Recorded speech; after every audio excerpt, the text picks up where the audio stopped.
I'm Mpiko. Hi, G. Do you want to just try to load up before we get started, just to see that that's working?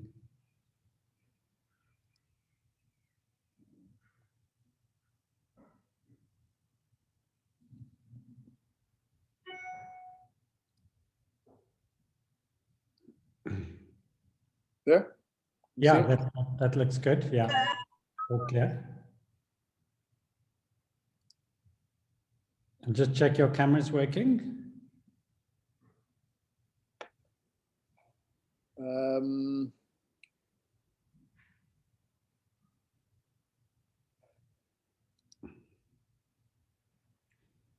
Okay, that's great. Yeah. Okay, thanks, man. Do you want to? Want it on or off? Yeah, unshare the screen, and then I'll put it on silent for the next 4 minutes or so, and then we get started. I mean, do you want the camera on or off? You can switch it off for now, but switch it on when you're going to start. Okay. Yeah. Okay. Thanks, man. Good stuff. Okay.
Recording in progress.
Recording.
internet audio.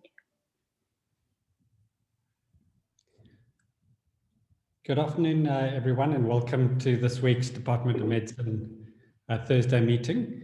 It's a great pleasure to welcome our speaker today, Professor Mpiko Ntsekhe. Mpiko is the Helen and Morris Mauerberger Professor and Chair of Cardiology at UCT, as well as obviously the head of the Division of Cardiology at Groote Schuur Hospital. And Mpiko is going to be speaking this afternoon on the topic, a systematic approach to the examination of the cardiovascular system. And this talk is important for two reasons. Firstly, a very valuable and useful update for practicing clinicians for something that we do most days of our work. And secondly, in terms of our student teaching and assessment to ensure that we have a harmonized approach across teachers and examiners of our MBCHB students to the examination of the cardiovascular system. So a very useful update and a great pleasure to introduce Mpiko to give the talk today.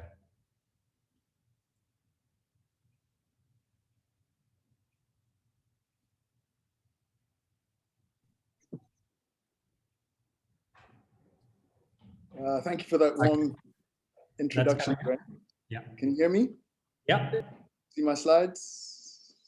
Yes, seeing the slides. Yeah, thanks. Okay, great. So I'm going to get cracking. Thanks for the introduction, as I said. So I'm going to start with just a few reflections on why I talk on examination of the cardiovascular system. And Graham's already alluded to some of the points I'm going to make. Part of this came about, as many of you will be aware, the cardiovascular system and neurology actually are the two systems that are most commonly failed by both medical students and fellows in training programs, both nationally and here at UCT. Now, part of the reason for this is complex, but we know that there are large diversity of opinions, methods, approaches throughout the country, and the same is true here at the hospital. And this is reflected in the variation in textbooks that you read, medical school teaching, clinicians, cardiologists. And without a sort of consensus or uniform or more harmonized approach, you can imagine that it gets very, very confusing for medical students, trainees, and us as clinicians. Now, I'd like to acknowledge before I get going that while there isn't a single way, there isn't an only one way to examine the heart, I think it's important to recognize that incorrect technique and approaches are an important contributor to missed signs and misdiagnoses. And doing something like this perhaps is an opportunity to work toward before a more uniform or harmonized, what we'll call a UCT approach. Can't seem to advance my slides here. Okay, so some of you might recognize this old person here. His name is Yogi Berra. He's a very famous baseball player and manager. Spent much of his time with the New York Yankees. He's also very famous because of what are called Berra-isms, and they're very memorable turns of phrase, which on the face of them often make little sense, but after a few glasses of wine or something similar on board start to make one reflect. Some of his more famous one include when you come to a fork in the middle of the road, take it. And it's deja vu all over again. I think that one's widely recognized. You wouldn't have won if we hadn't beat you. And the future ain't what it used to be. But of relevance to this talk, I thought this one was, if you don't know where you are going, you'll end up somewhere else or someplace else. And if you don't know, so this is the sort of Ntsekhe corollary to that. If you don't know how to get there, you are almost guaranteed to end up somewhere else. So if finding out what cardiac condition my patient who's got symptomatic is the destination of the journey, then a systematic approach to examining the CVS is definitely the how to get there, the roadmap, and we need to be very clear about that. So what do I hope you get out of this talk? One is a clear description of how to perform the CVS exam, i.e. a step-by-step approach to what you can hopefully do between 7, 8, and 8 minutes, with the emphasis in this particular talk on the role of the non-auscultation parts of the exam. So the typical thing when someone says examine the cardiovascular system is someone grabs their stethoscope and goes to try and listen to what they can hear and try and make sense of it. So I'm going to emphasize sort of the non-auscultation parts of the exam and their importance, provide you with an understanding of what it is we're looking for at each step, and understand why each step is important and what it contributes to our final integration of the various components, i.e. how to synthesize the findings and put it all together. So the clinical exam of the CVS actually involves taking a thorough history, a systematic physical exam of the CVS and related systems, examination and interpretation of the ECG, and examination and interpretation of the chest X-ray. And this was all formed obviously prior to the era of imaging and availability of echo, which for the most part in our country clearly still is a major problem. And so, like I said, I'm going to concentrate a little bit on the history and then go through the approach to the exam. So if we look at the history, the cardinal symptoms of heart disease are exertional dyspnea, syncope, paroxysmal nocturnal dyspnea, orthopnea, ischemic chest pain, palpitations, dizzy spells, and fluid retention. So I think taking a history with a focus on those symptoms as a clue to the fact that there might be heart disease is important. And here I just want to take the opportunity to clarify two of these cardinal symptoms that are frequently sort of misunderstood. One is that PND is sudden onset of intense dyspnea, usually that wakes patients up from sleep hours after going to bed, a few hours after going to bed. Sitting up does not immediately relieve the sensation of shortness of breath or dyspnea, and patients often have to stand or walk around for about 10 to 15 minutes before they get relief. PND is not a response to, do you wake up at night short of breath? Because the differential of that is much, much, much wider. Second is orthopnea, and that, of course, is a sensation of breathlessness and dyspnea, lying supine, that leads patients to sleep propped up.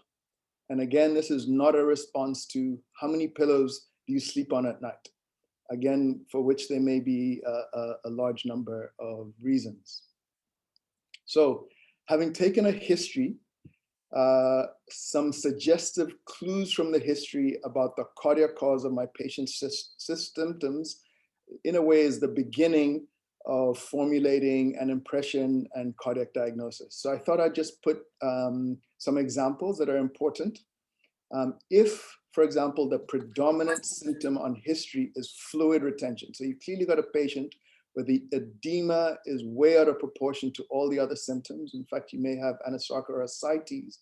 And the things to begin to think about is, could my patient have a dilated cardiomyopathy with severe TR, advanced mitral valve disease with severe tricuspid regurgitation, constrictive pericarditis, where ascites is often prominent, and a restrictive cardiomyopathy, again, where ascites is often prominent. So all of these have in common very low cardiac output with very high right atrial pressures and a non-compliant right ventricle. If the predominant symptom on history is recurrent syncope, then the things to make sure you think about and rule out almost are postural hypertension. So don't examine your patient and not look for that.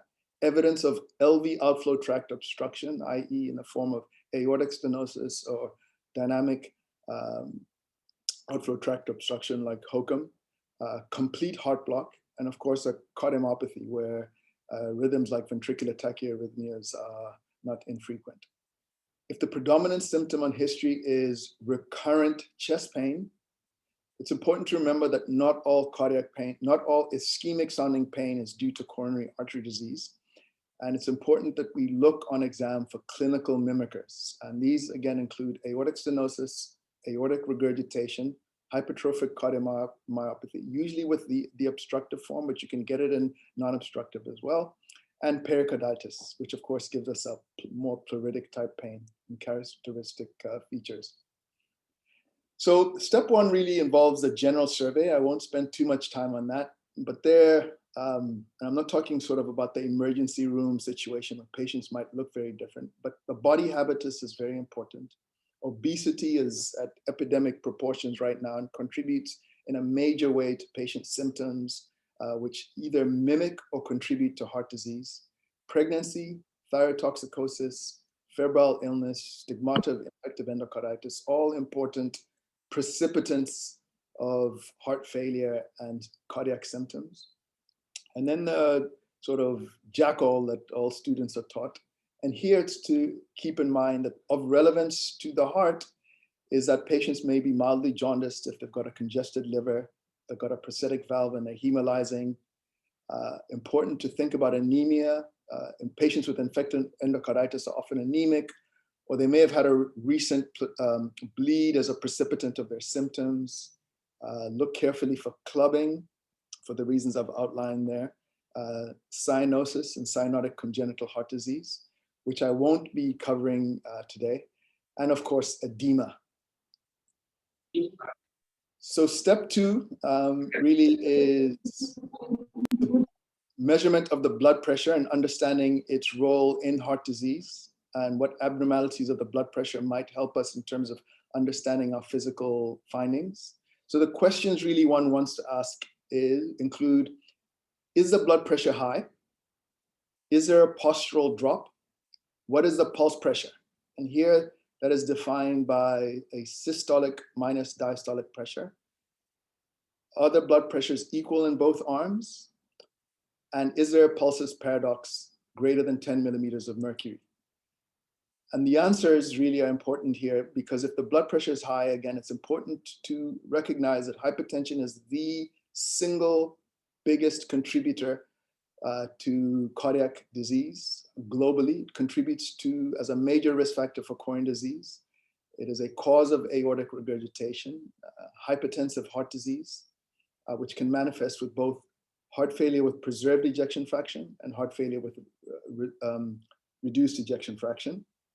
Obviously, if there's a postural drop in your patient presenting with recurrent syncope, it's important finding and to think of differential there. When you look at the wide pulse of the pulse pressure, you need to ask, what is it? And if it's wide, i.e.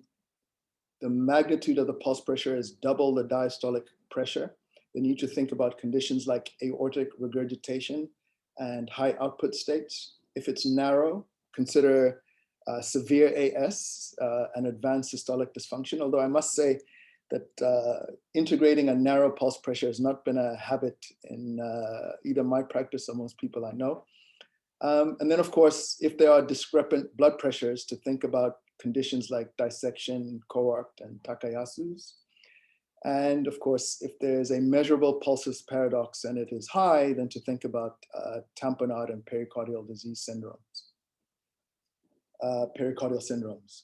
So the next step is examination of the pulses. And again, here I urge everybody and all of us to take some time with this. And the questions here are all the pulses present and symmetrical? And usually we start by examining the distal pulses, i.e. foot, and then femoral. And then the radials together and the carotids.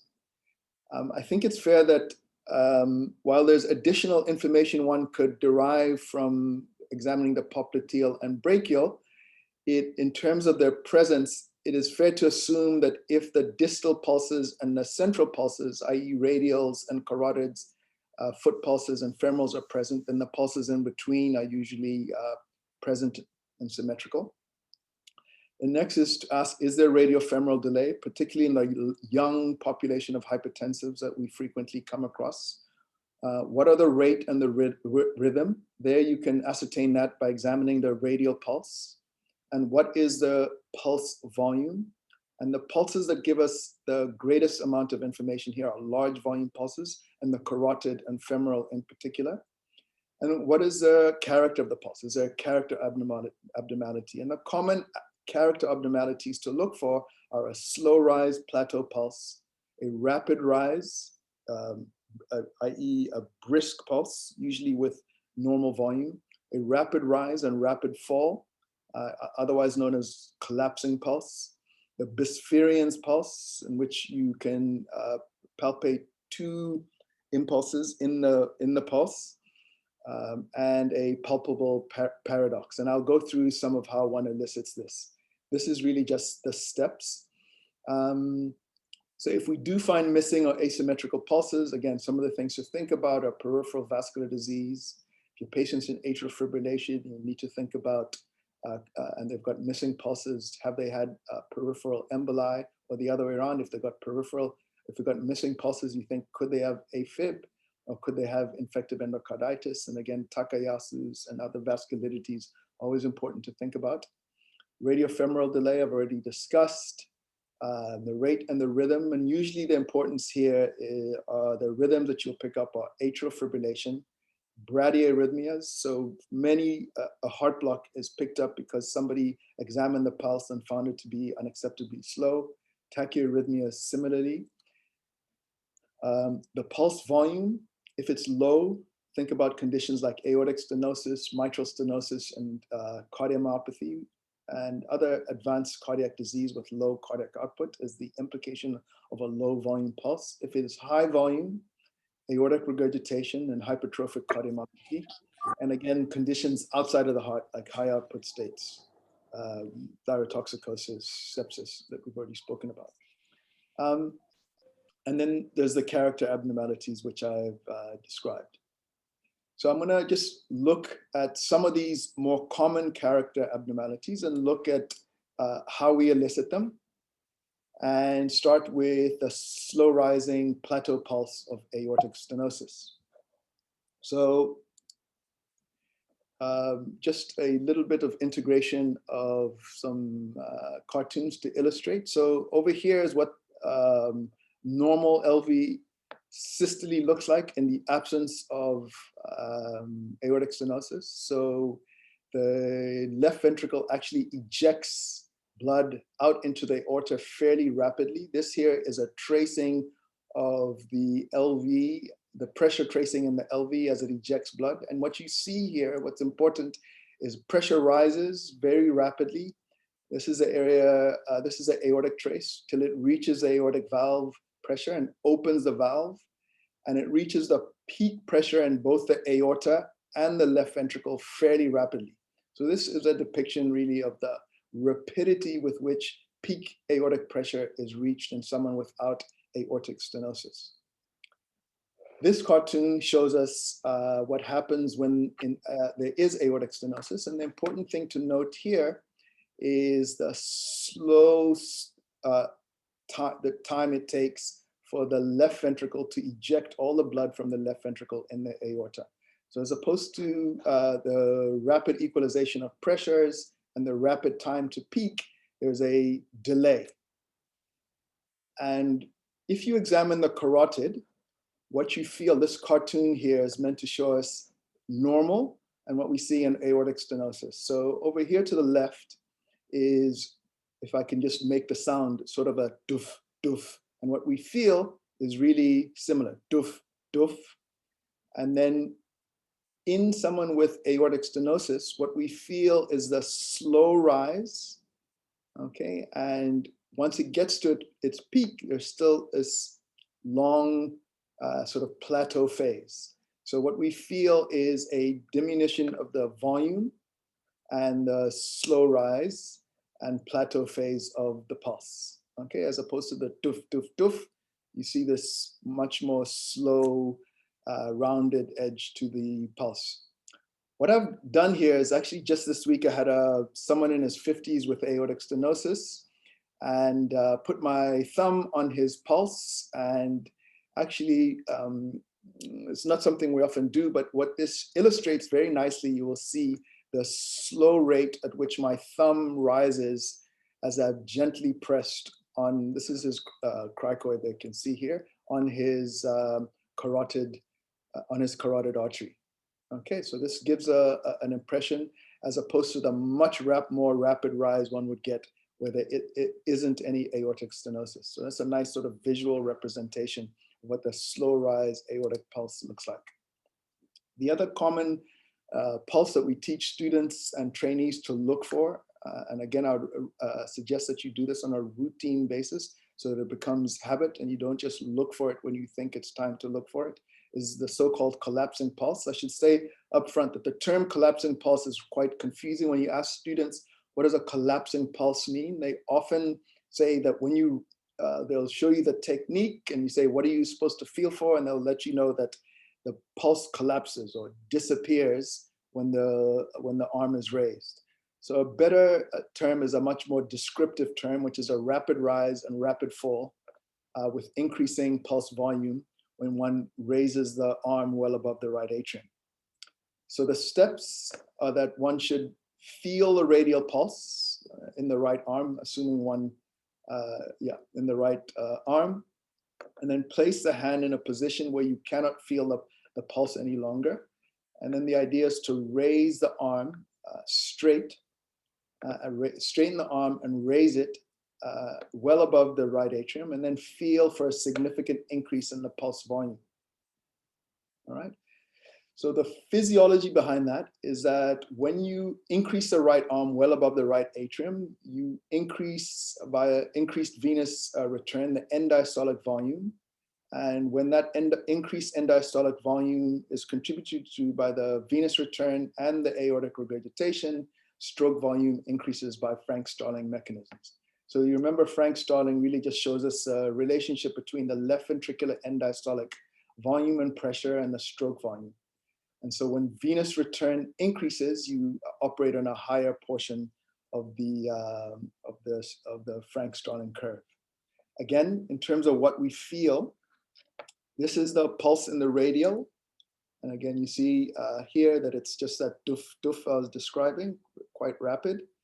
One raises their arm, and this is a sort of cartoon description of the stroke volume rising as the arm is raised. So you go from when you a time when you take your finger off the pulse really and can't feel the pulse, raising the arm and detecting this significant increase in the stroke volume manifest with a larger and sharper pulse.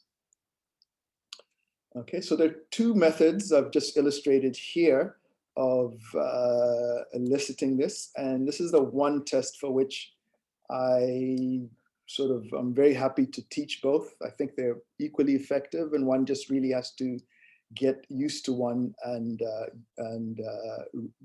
use it always. So you see here, I'm feeling the radial pulse. I then take my hand in this position so I can't feel the pulse anymore. And then I support the arm, raise it all the way up. And what I'm hoping to feel if the patient has a collapsing pulse is an increase in the pulse volume. Okay, so it is illustrated again.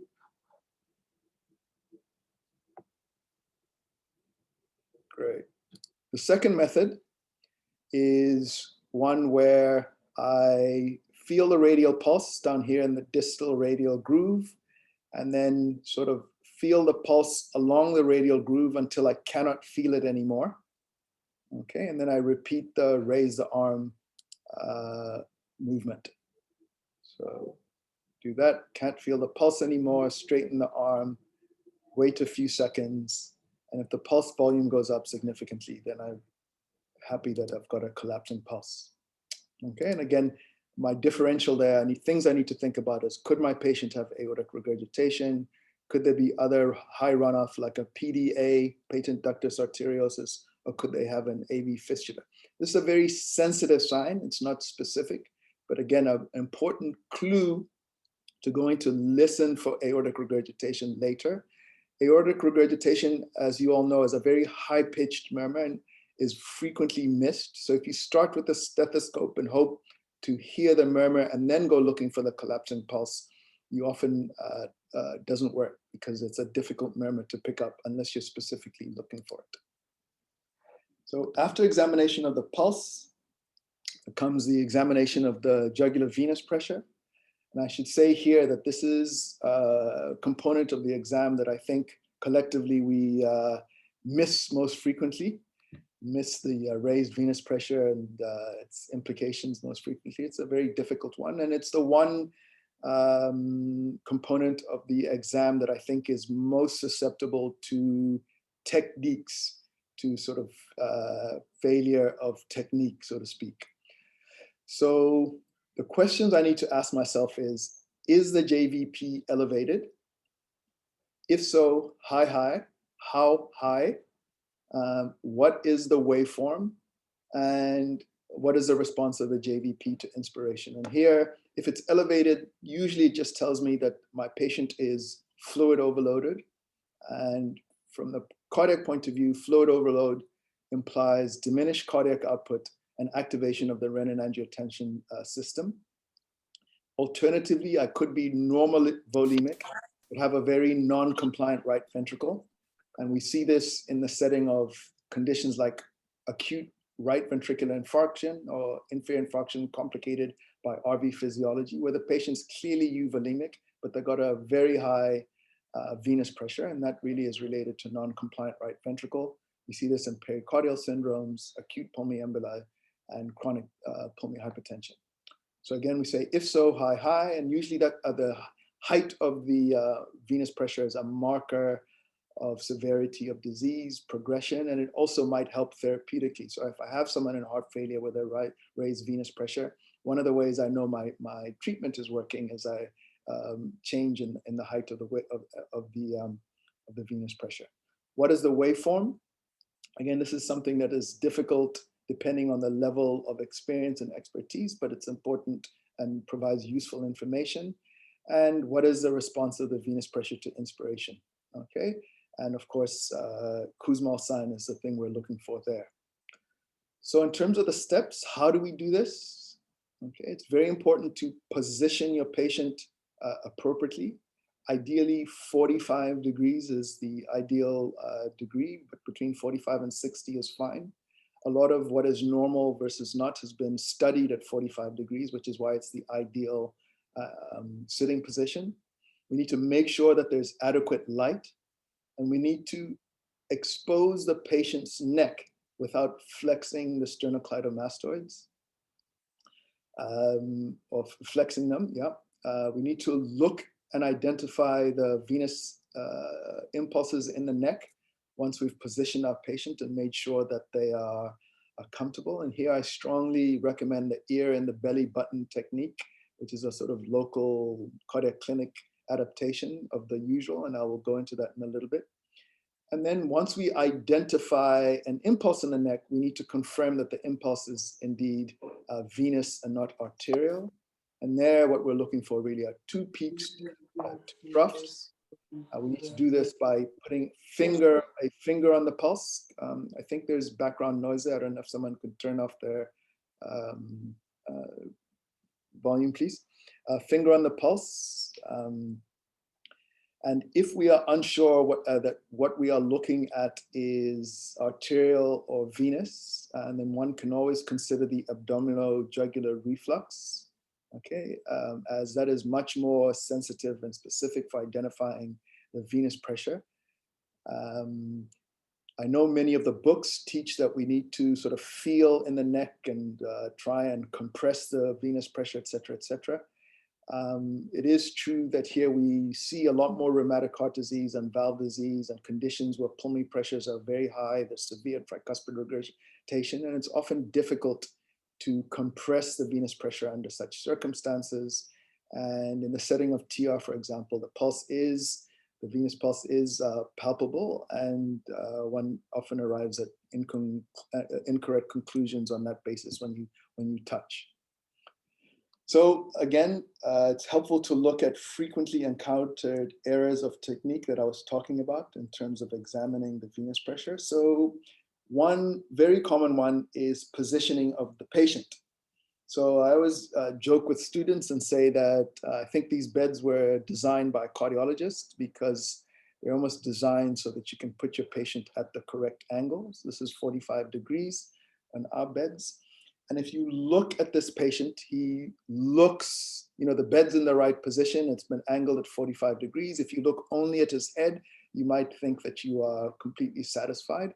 But I think what I want you to notice here is actually the area of most importance, which is the right atrium, the relationship between the right atrium and the hip is actually at about 25 degrees. So it's only because his neck is flexed that he looks like he's at 45 degrees. So this is something that we frequently get wrong.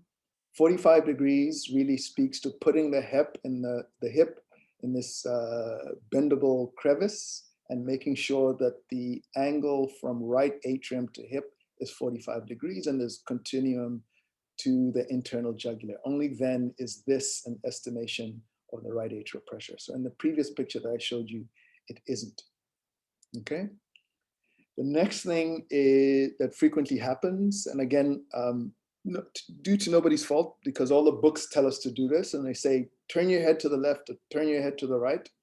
And what frequently happens when we do this is that we flex the sternocleidomastoids in order to turn the head.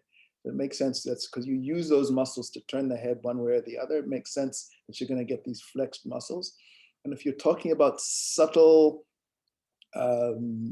waveforms in the neck, they may be very difficult to see or actually buried in those flexed sternocleidomastoids.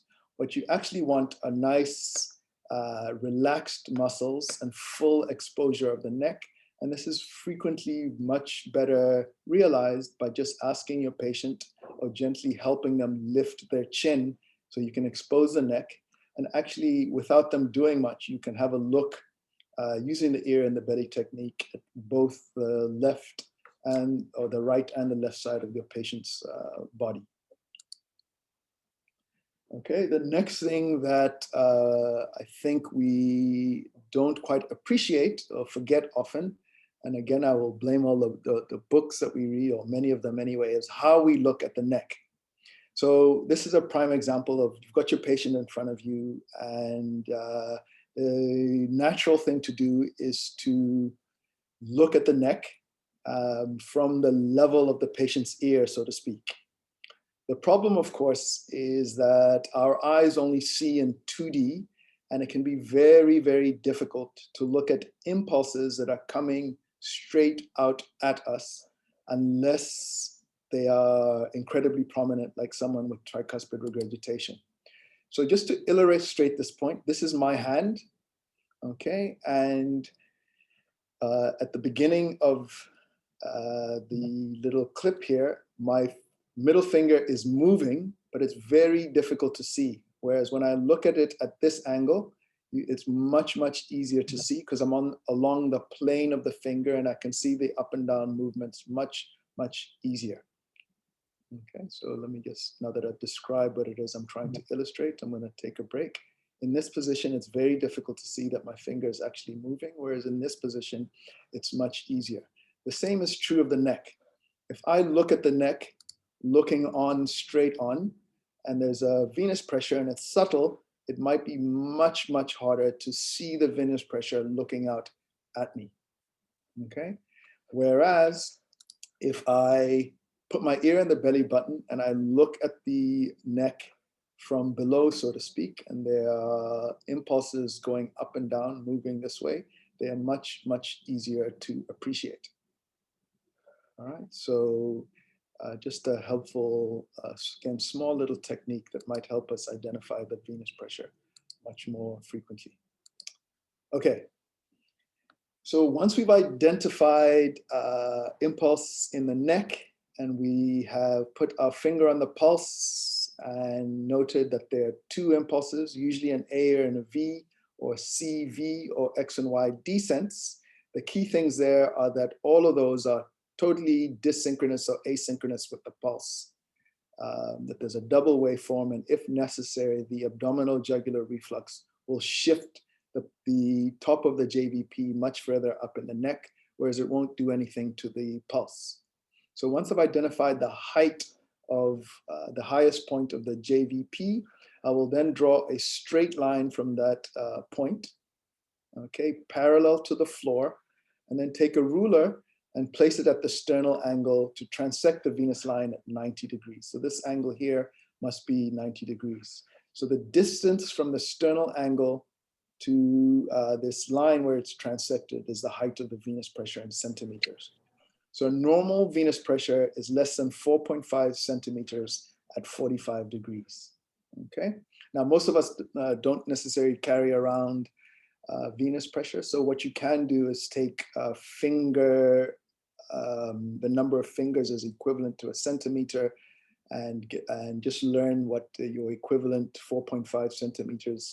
If you got fat fingers, it might be 3 fingers. If you have skinny fingers, it might be 4 or whatever it is. But that's essentially what we are looking at when we measure the venous pressure, the height of the venous pressure.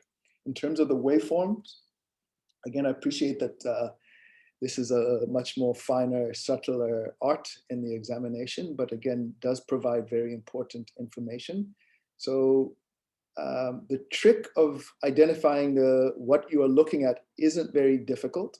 The idea here is that you examine the venous pressure with one of 2 things happening. Either you have your finger on the pulse, or you need to listen at the same time that you are looking. Okay, so if you put your stethoscope on the heart and listen for S1 and S2, you actually find that your head is in a place that allows you to look at the venous impulse anyway. And the relationship, sorry about that. The relationship here is that the A wave comes before the pulse or just before S1. And the V wave is the positive wave that comes well after the pace and peaks just after S2. Okay, the C waves are generally very difficult to identify and differentiate from the pulse. So most of the time what we're looking at are A and V or very large V waves. So the A comes before S1, the V comes after S2, and that's how we differentiate them. In terms of X and Y descent, the X is the descent that comes after S1, and the Y is the descent that comes after S2. Okay, or if you're using the pulse, it's the pulse equivalent of what you're listening for. All right, again, just using my hands to illustrate. So the outside of my hands are, in a sense, the 2 sides of the neck, and what you see here is that, okay, let me wait for it to start. So at the beginning, this is AV, AV, AV, and then there's XY, XY, XY, and then CV, CV, CV. And essentially that's what you're seeing in the neck, but it might be a little bit faster. Okay, how do we interpret these? So elevated JVP, I ran through a list of potential causes. It's really just telling us that the patient's got fluid overload, and you may see this AV with or without tricuspid regurgitation. I know we often teach that tricuspid regurgitation gives you a big V, but much of that is dependent on the compliance of the right atrium. So you'll either see an AV or a very prominent V, and it's telling us our patient's got the conditions that I described earlier. If you see Canon A waves, this is what is described when the right atrium contracts against an intermittently blocked tricuspid valve, and you see this in complete heart block. So that might be an important clue to complete heart block. Prominent, very high A waves you find in tricuspid stenosis, and again in a non-compliant right ventricle, such as what you would see with pulmonary hypertension. Prominent CV waves you see in atrial fibrillation, where of course there isn't atrial contraction, so you won't get an A wave, or in tricuspid regurgitation, where the valves are leaking and the dominant waveform in the neck is generated by blood going back into the right atrium. And what you see are big CV waves or V waves. All right, and prominent X descents in the absence of a Y, you usually find in patients with tamponade or equivalent pericardial syndromes, and where you see both the X and the Y with the emphasis on the Y, then think of constrictive pericarditis. Okay, so we're moving along quite swiftly here. The next thing we examine is the precordium. And here, of course, we need to start out by having a good look at our patient's chest. And the questions we need to be asking ourselves in a systematic way are there any chest deformities that are associated with cardiac pathology? And in our setting, are there any scars that might be associated with cardiac pathology. Just to remind you that many kids have had surgery. Many kids presenting in adulthood with heart disease may have had surgery and forgotten about it. So don't forget to look at the patient's back, because much of pediatric surgery is done by the lateral thoracotomy, and they might not have a midline thoracotomy scar. And given that we do live in the sort of knife wound capital of the world, always important to look for knife wounds, as they too present with traumatize the heart and present later on with any one of a number of syndromes. And then you want to look for visible lifts, heaves, and pulsations. The examination of the precordium is actually, so the questions once we move to palpation are, is the heart enlarged? I.e., what is the location of the apical impulse? Using the inside of a cupped hand. Important before we decide if the heart is enlarged, or when we find that it is enlarged, to always remember to check to make sure that the trachea is midline and that the heart is not the apex isn't displaced because the whole mediastinum is shift. Then we need to find out what the character of that LV apical impulse is.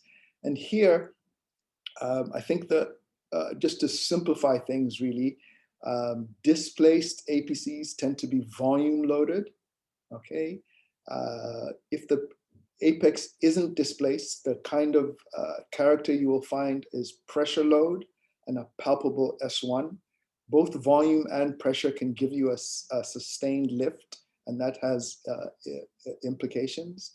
A so-called double impulse you might find with HOCM. I'm only bringing up because we had a recently described case a few weeks ago in the Thursday presentation, but that's something you might appreciate.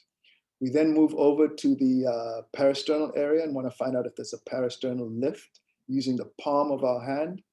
Always important to time these things and know whether they're happening in systole or diastole. So systolic lifts usually imply sort of either volume or pressure loaded right ventricle that's working hard in systole, occasionally with severe mitral regurgitation as the left atrium increases in volume. It can't shift the spine, which sits right behind the left atrium. So what it does is it moves the entire sternum in front of it. So severe mitral regurgitation can lead to a parasternal lift. And then diastolic lifts you find with both constriction and restriction. The next thing I move on is a second intercostal space, where I want to know, can I palpate the second sound? And very frequently people say they can, but what they're palpating is actually in systole, which means it can't be the P2 that you're palpating. It might be the RV outflow tract in systole, again suggesting the same thing that the parasternal lift below does, but a palpable P2, usually you feel with your fingers, and it happens with P2, i.e. Right at the end or in diastole. Are there any thrills? And there you want to use the inside of your hand and again notate whether the thrill is in systole and diastole and where it is you're feeling that. So the evaluation of the apical impulse, excuse me, this thing is jumping around quite a bit. The evaluation of the location of the impulse and estimation of the size of the heart is actually a very important and often underestimated part of the exam. And the reason I say that is because the differential diagnosis of a large heart with symptoms is very different from the differential of a normal size with a normal size heart with symptoms. So in a way, it really is an important branch in your thinking around differential diagnoses and possible etiology. So for example, if I do find a large heart, then I'm thinking really about volume conditions like regurgitant valve disease, MR, AR, the presence of a VSD, PDA, or cardiomyopathy. And if I have a normal heart, then I might be thinking aortic stenosis, mitral stenosis, hypertensive heart disease, constriction, restriction, and HOCM. And again, the character of the apex might guide me in terms of which of these differential. But understanding whether I got a large heart or a normal size heart is really an important branch point in my thinking about possibilities. Okay, again, sorry, I'm struggling to shift this. Okay, so finally we get to auscultation. And what I will say about auscultation, and again, I emphasize that I'm not going to spend too much time on the nuance of the auscultation, but just to say that one of the things we want to work towards in the exam is getting to a point where we can try and anticipate what it is we are going to hear on the basis of what we have found on the history and the components of the exam that we've just gone over. Okay, so doing this focuses the mind on thinking about the findings that we've had so far and their implications for possible final diagnosis. So just to give you an example of how we might do this. So if I've examined someone with peripheral edema, they've got small volume pulses, raised venous pressure with C waves, we've got a displaced apex, displaced volume loaded apex, and there's a parasternal lift, then what I can anticipate finding are auscultatory findings of a cardiomyopathy. Again, if I have edema, small volume pulses, my patient is in atrial fibrillation, again, the venous pressure is raised and there's a prominent V, and I find that the apex is in the 5th intercostal space in the mid-clavicular line, and there's a palpable S1, there's a parasternal lift and palpable P2. And what I can anticipate finding is significant mitral stenosis with tricuspid regurgitation and a loud P2. Whereas if I find a patient with lots of edema, with emphasis on ascites, and again got a small volume pulse and a palpable paradox, venous pressure is prominently raised with descents, and again the heart feels normal size and a diastolic lift, then what I can anticipate finding are the auscultatory findings of significant constrictive pericarditis. So the steps, as I auscultate, it's important to time everything. You know, again, another trick is people usually examine or auscultate the heart without finger on the pulse, and you say, how did you know which one is S1?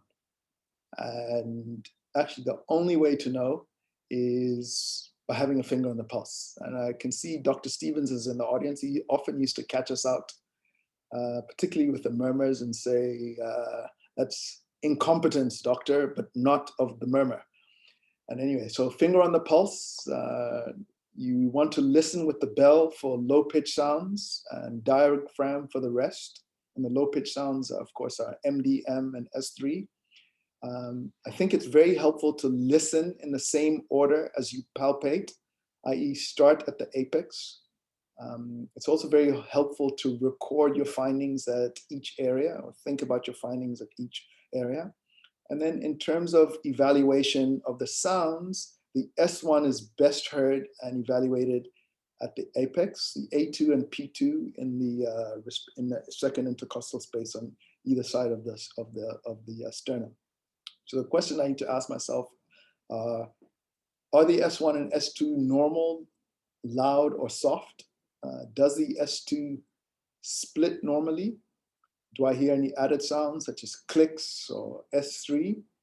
And then are there any murmurs? And if so, I need to pay close attention to the timing of the murmur. The first part of the timing is, are they systolic or diastolic?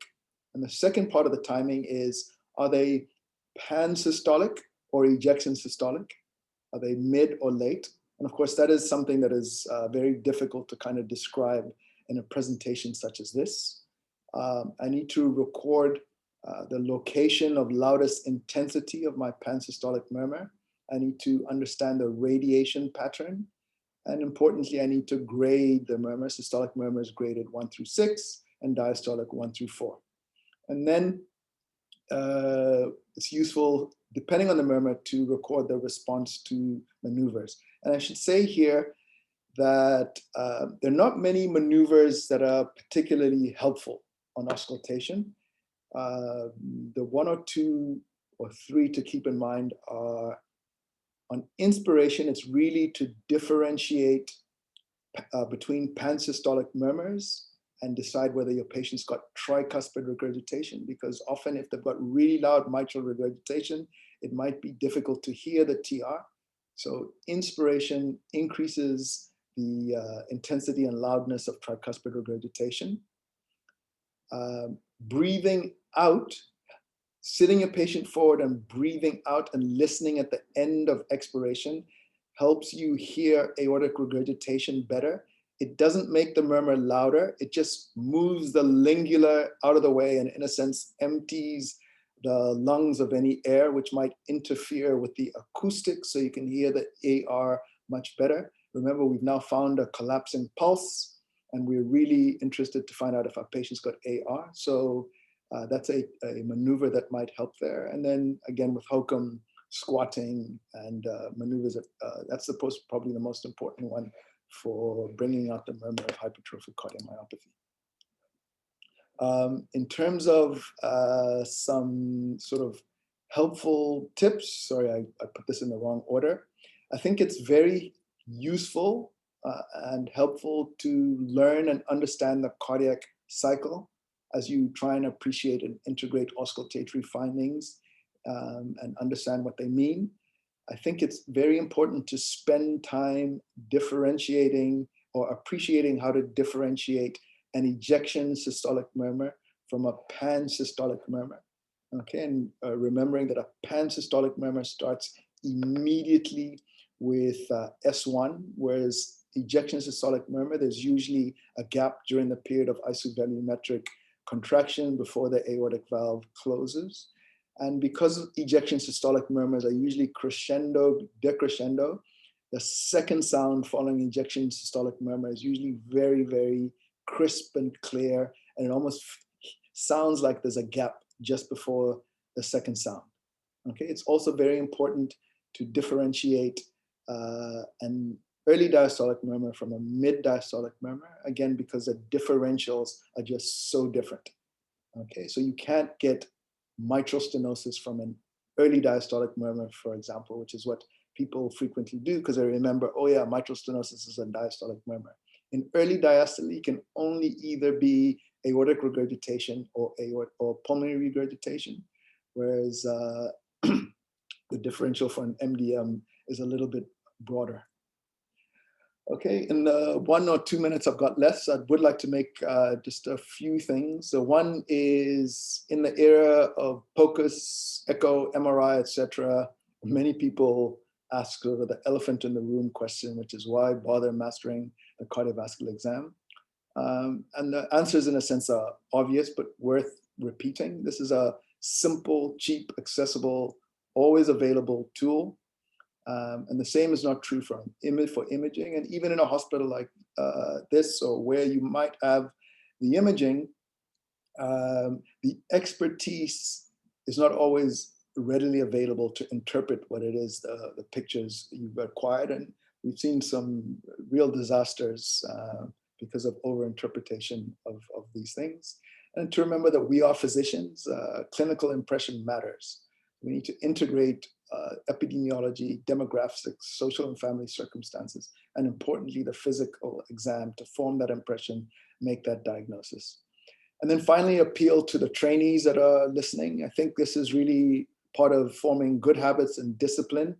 The one is to remember that as human beings, we're creatures of habit, and that includes examination habits. All right, so if you don't have a systematic approach to any component of the exam, whether it's neurology or cardiology, in times of stress, i.e. exams, when we need to fall back on habit to navigate what's in front of us, we forget. So the nice saying, it says, sweat in times of peace so you don't have to bleed in times of war. Get it packed down packed so you just do it as almost second nature. You won't forget to do it. And actually, like I said, you end up being able to do it in 5 to 7 minutes. The other aspect, the discipline aspect, is something that I think happens too much, is that we take the referral diagnosis or the diagnosis of the person that's seen the patient before of us at take value and don't apply our minds to formulating independent assessments and diagnoses. And it's a discipline that is very important. You have to sort of ignore the referral the diagnosis, ignore the fact that they've come with a CT scan, ignore the fact that Professor Ntsekhe or Dr. Cubido has examined the patient before you and you know what they thought. and just get into the discipline of going through the steps and formulating your exam on your own. There's no better, even if you commit and get it wrong, there's no better opportunity to learn than to try and explore why it is you got wrong. What are the techniques that you did that you didn't allow you to get it? And with that, I will stop talking. Thank you. Great. Thanks very much, Mpiko. That was a masterful overview of the topic, and really important refresher for all of us, and some really useful practical tips as well to integrate into our approach to this examination. So there is time for questions, and I'm just going to look to see if there's any questions that people can either type them or raise their hands. I'm going to ask the first one, and just to understand, when you were describing about the collapsing pulse, Right. that obviously the volume increases on raising the arm due to the Starling curve effect. Why does that happen only in high output states, and like aortic incompetence, and why is it not a general phenomenon? That's something I didn't quite get. No, it's a good question, and to be honest, the exact physiology, that's the best available explanation. But what you have, as opposed to most other conditions, is two sources of volume load on the heart. One is the regurgitant volume, okay, that you're getting at the end of diastole, and then the additional 10 or 15 cc's of blood that you're getting with the raised right hand. Whereas for most other conditions, whether they're regurgitant or not, you're not getting the same volume load. So the impact on the Frank Sterling is different. And like I said, it's important to remember it is a sensitive test. So, it's not specific for those conditions. I think all of us have examined, been convinced that we felt a collapsing pulse, but we didn't find the evidence for why it was there. So there are other things that, there are hearts that are just poised to react in that starting way to give you the increased stroke volume, and it doesn't always point to aortic regurgitation. It's just most common when that runoff is present. Okay, yeah. Thanks. I see Prof. Comerford has a question. Are you able to unmute yet, Pat? Yeah, thank you, Graham, and thank Mpiko for a wonderful presentation, and putting all those imaging together to what was being traditional teaching is wonderful. The only issue I would like to say is when auscultating, and you emphasize to time thing against the pulse, but you need to time it against the carotid pulse, not the radial pulse, because the carotid is right there, and the teaching always is against the radial pulse, and I think that's illogical. Thanks for clarifying that point, Pat. I wouldn't disagree at all. In fact, it's quite awkward to try and feel with the radial and auscultate with your right hand. So as you say, the natural position is that the carotid pulse is right there and doesn't require that you sort of contort your body to be able to find the radial pulse and listen, put your stethoscope with the right hand around the patient's body. So I would concur with what you're saying. Mpiko, can I ask another question? The issue of students learning how to ascertain pulsus paradoxus, I see that as a particular weakness in their studies because there's just not enough manual manometers around. And how do you think we address that they learn to properly take a manual blood pressure, and that they, to ensure that when they're seeing, obviously in the medical outpatient department, they get that opportunity, but in the wards, there's often not a manual blood pressure cuff around to learn how to detect pulsus paradoxus when they see a patient with cardiac tamponade. Right. Graham, I must admit, is it all automated now? Automated blood pressure cuffs in the ward? Yeah, a lot of the time it's difficult to find a manual. Yeah. Look, I mean, at the end, I don't know that there's an alternative to a manual blood pressure cuff. It might be that there's one in the ward and we bring it around for specific patients when it's necessary. But also important to remember that the paradox is palpable. Okay, and a palpable paradox is an important finding. Clearly, in the setting of tamponade, knowing the magnitude of the paradox is hugely important. So that's why there's no substitute for actually trying to measure it and quantify it. It helps you decide urgency of pericardiocentesis and understand the magnitude of the hemodynamic impact of your pericardial volume. So I'm not sure there's a substitute or alternative. No. I'm just raising that as a challenge, really. And as you say, there's no substitute for other than to make sure that we do have, the equipment around for them to learn properly. Sprint down to C26 and grab a manual if you need. If there are no other questions, I've got one more, and I'm really thinking of, Andy Parish has written a handbook of medicine for the Eastern Cape. And in one of the sections, he deals with the challenges of examining obese patients and, how that complicates the clinical assessment. And obviously, that can make it challenging for the examination of the cardiovascular system in many respects. And just, do you have any tips about the approach to examining the cardiovascular system of a patient who's morbidly obese? Right. No, thanks for that, Graham. It is a huge point.